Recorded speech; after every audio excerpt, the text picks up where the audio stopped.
Bonjour à tous, aujourd'hui je vais vous présenter comment déployer une VM de gestion Azure Arc dans votre environnement Azure Stack HCI. L'intérêt de ce service, c'est de pouvoir contrôler le déploiement et certaines choses sur votre environnement Azure Stack HCI depuis le portail Azure. Donc l'intérêt, c'est de pouvoir pousser par exemple des politiques Azure Policy, de pouvoir taguer vos machines, vraiment d'appliquer le modèle de gouvernance que vous avez créé dans Azure sur votre infra Azure Stack HCI. Là sur l'écran, on voit la documentation de Microsoft qui indique les actions qui sont possibles actuellement avec ce service. Vous pourrez notamment créer des VM, arrêter, stopper et redémarrer les VM, supprimer les VM, contrôler la gestion de ces VM notamment avec les tags Azure. Vous pourrez également gérer la partie virtual disk et carte réseau et vous pourrez mettre à jour la taille de votre machine, c'est-à-dire le nombre de CPU et la RAM. Donc si je vous présente ça comme ça donne pas trop envie parce que bon, on peut tout faire depuis Windows Admin Center. Pour moi, la grosse plus-value de ce service, c'est qu'on va être capable d'utiliser des images qui sont disponibles dans le portail Azure sur la partie Azure Stack HCI. Par exemple, on va être capable d'utiliser l'image de Windows Server Azure Edition qui contient la partie Hot Patching qui permet de patcher l'OS sans redémarrage. D'un autre côté, pour la partie Azure Virtual Desktop, on va être capable de déployer des images Windows 10 ou Windows 11 multisession sur votre infra Azure Stack HCI. Et d'ailleurs, le Resource Bridge sera un prérequis pour pouvoir déployer des infras Azure Virtual Desktop sur votre infra Azure Stack HCI. Donc l'objectif du jour, c'est que je vous présente comment j'ai réussi à déployer le Resource Bridge dans mon infrastructure et comment je n'ai pas réussi à le déployer avec Windows Admin Center. Donc pour déployer mon Resource Bridge, je me suis dirigé dans Windows Admin Center et dans mon cluster Azure Stack HCI. À partir de là, je clique sur Paramètres et je vais dans un premier temps dans la partie Azure Stack HCI Registration. Vu que j'ai déployé un Azure Stack HCI basé sur l'OS Azure Stack HCI, il faut que le cluster soit enregistré dans Microsoft Azure.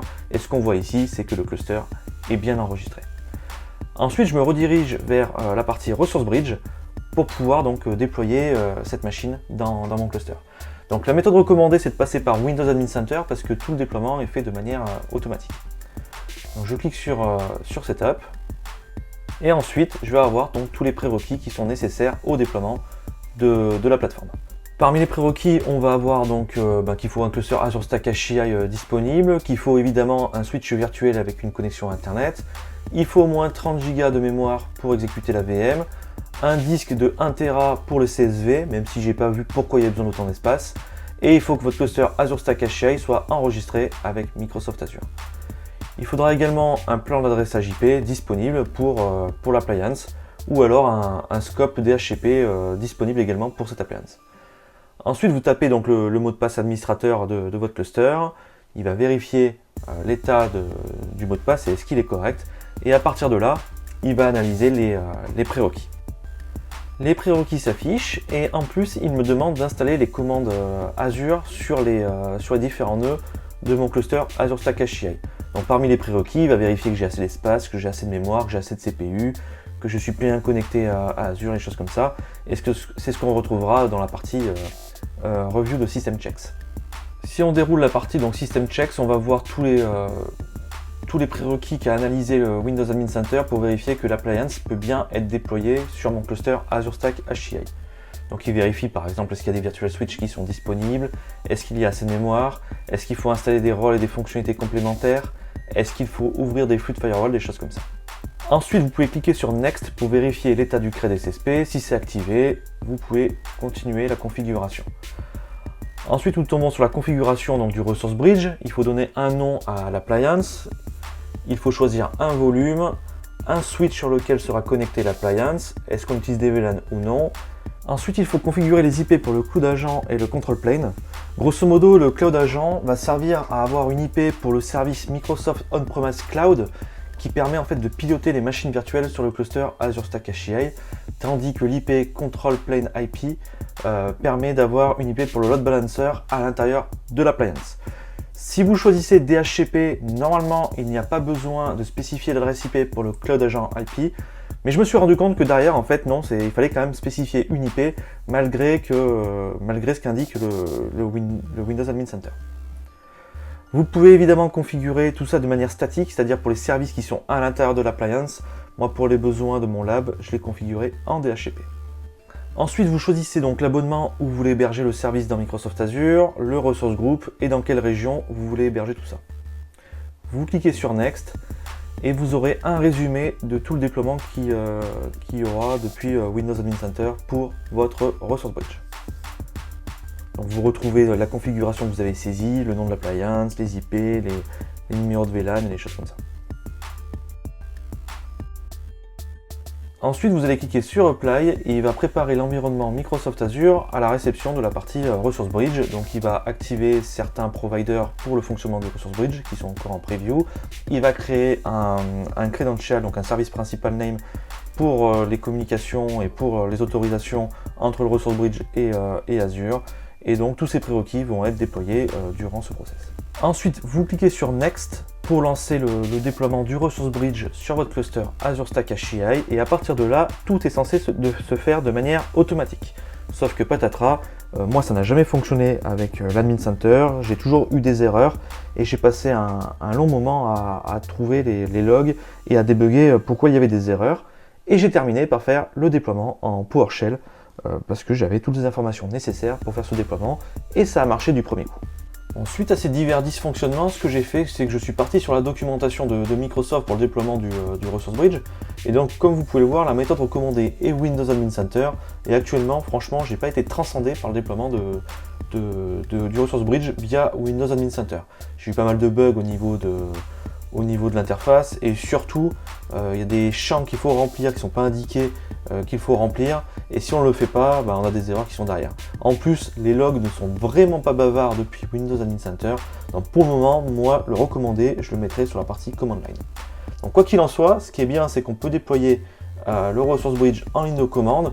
Donc là, vous voyez, sur la documentation, Microsoft explique pas à pas comment on fait le déploiement. Tout est indiqué ici, les différents paramètres qu'il faut indiquer dans la ligne de commande. Vous avez le déploiement en mode IP statique et en mode IP dynamique. Enfin, tout est fait là ici pour que le déploiement soit fait de manière assez intuitive.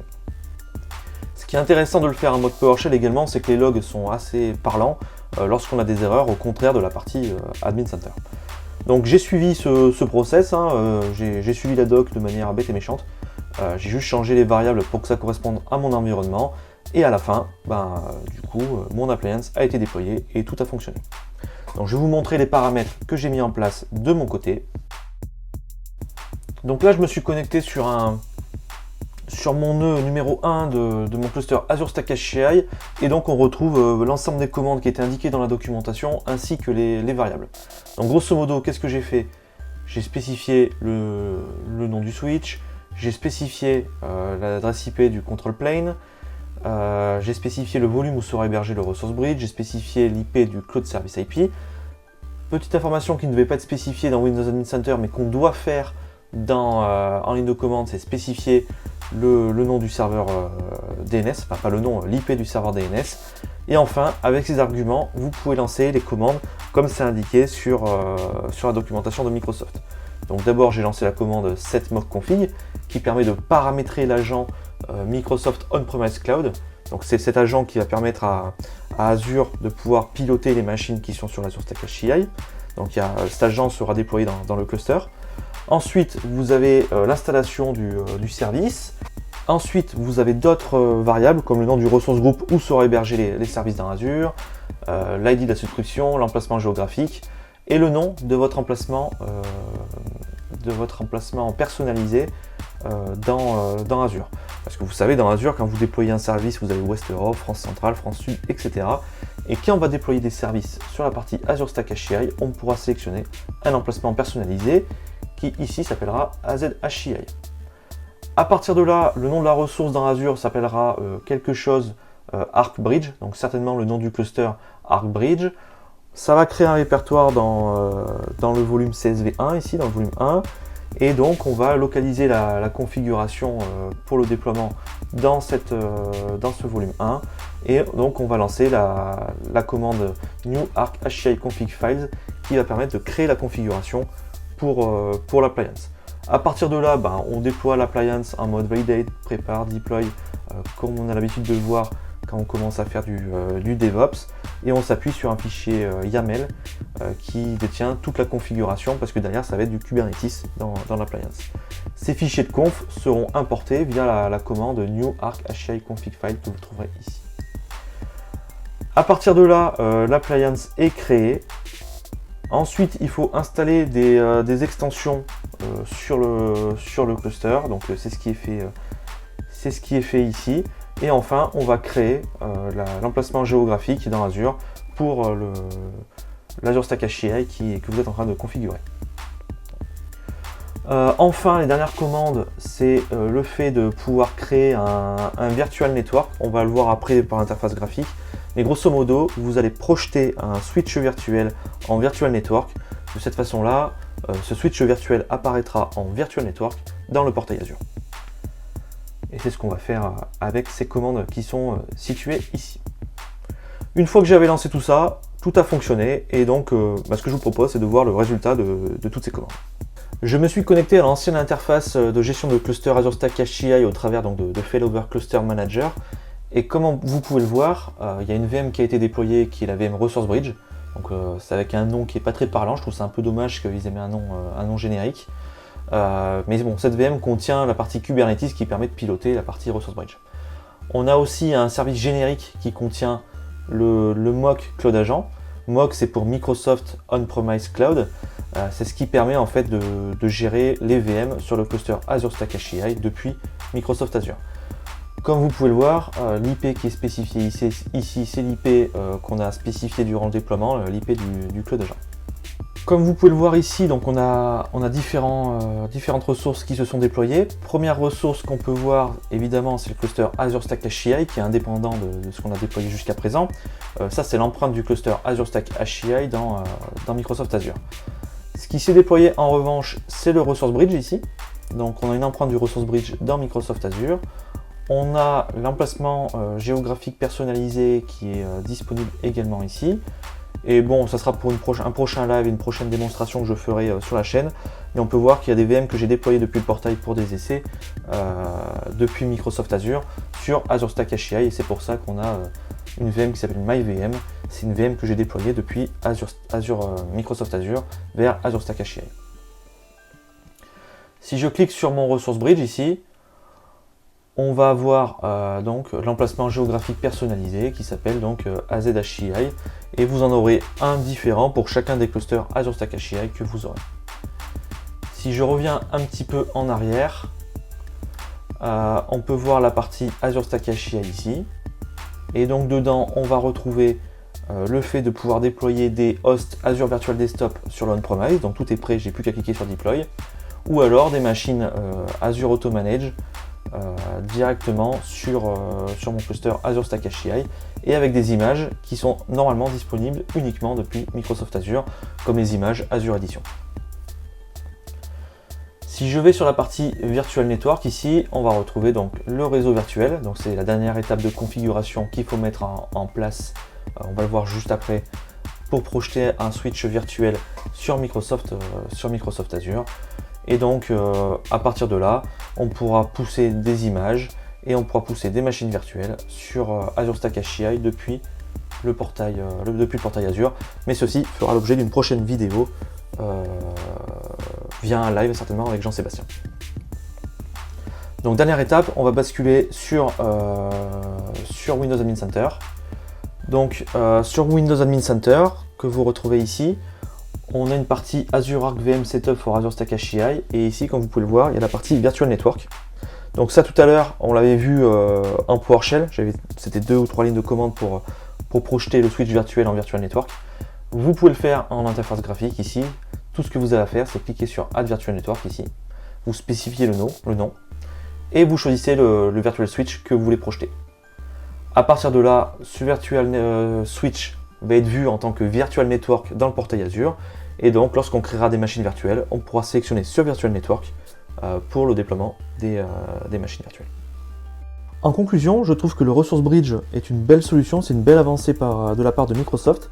Ça nous permet donc de piloter l'ensemble du déploiement et même la gouvernance depuis Microsoft Azure sur des infras on-premise. Là, je vous ai présenté le fonctionnement avec Azure Stack HCI, mais il ne faut pas oublier que cette solution est également disponible pour la partie VMware. Ça veut dire qu'on sera capable dans un avenir proche de piloter les VM et la gouvernance des VM depuis Microsoft Azure sur une infra VMware. Si vous avez apprécié la vidéo, je vous remercie de laisser un petit pouce bleu, de laisser un petit commentaire ou même de vous abonner à la chaîne.